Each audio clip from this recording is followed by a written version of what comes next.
If you want to get a good idea as to where the precious metals market is going, you need to look no further than the mining sector, and especially for silver. We're going to talk about what one company is doing right now that very well could be a game changer. Let's talk about it as we explore.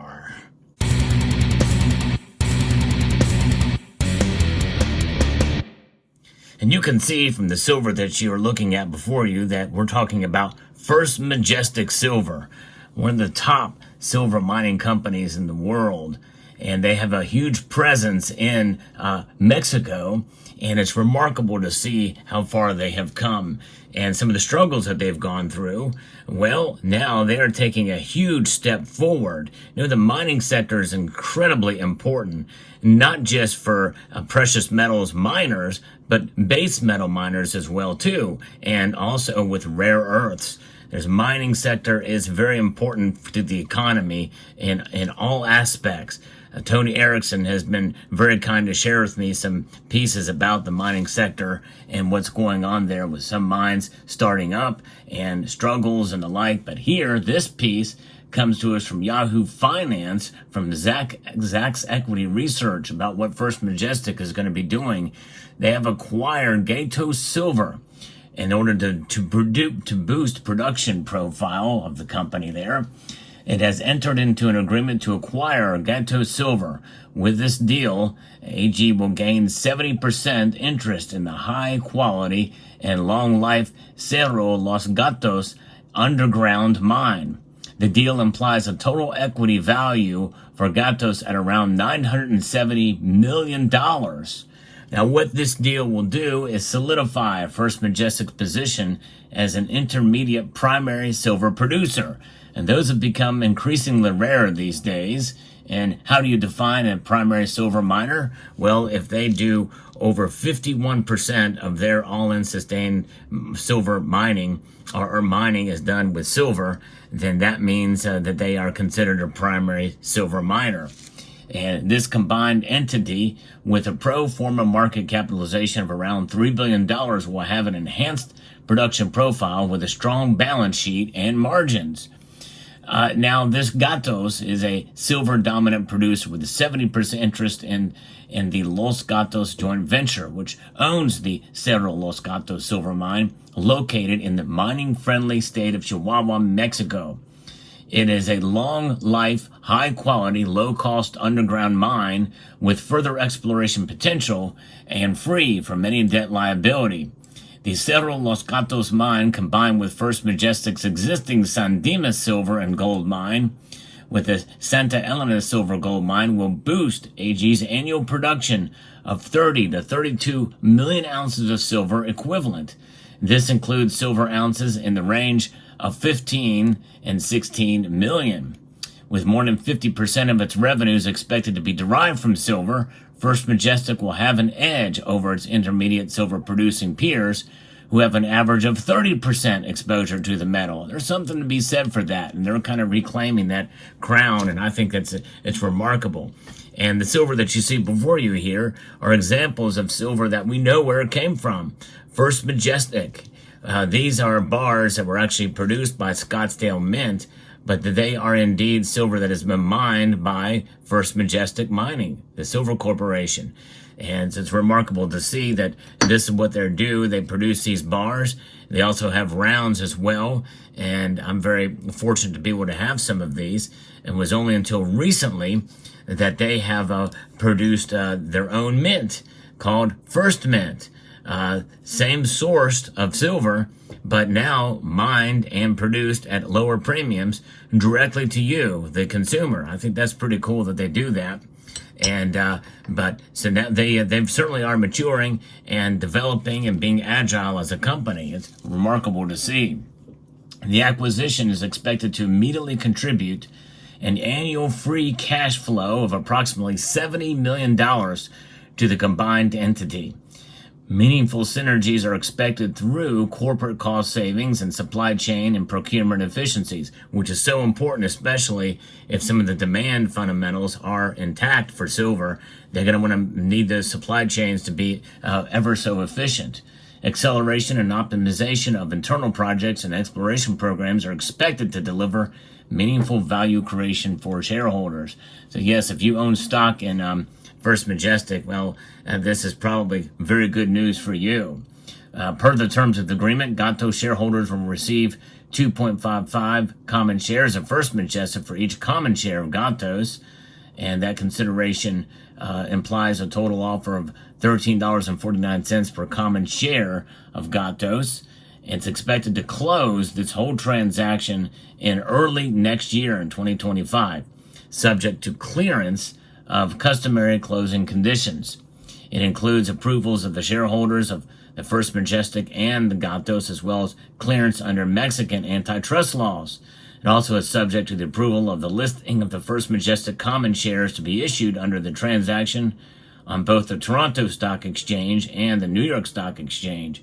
As I think even though that First Majestic does a lot of mining in Mexico, it's a Canadian company, but obviously it has shares in the New York Stock Exchange. But, it's something. I think First Majestic might be the first mint or first company to offer its own mined silver. I don't know of any other company that does that. Makes them, I think, unique and quite different from the others, and really kind of closest to actual physical stackers out there. And it's neat. It's something to have as a stacker, something physical in your possession, where you know who mined it and where it was mined in general. And all this silver here that you see before you, mined in Mexico. And so there's just something special about that. I've showcased pieces of gold and silver, like the Garisopa rounds that came from a shipwreck from World War II. And that was pretty cool to see that kind of silver and available for relatively cheap. That was processed from bars found that were sunk there from the Garisopa. And you also have other pieces that have come into light made of gold from the Perth Mint, from one particular mine. So there's something special about silver like that.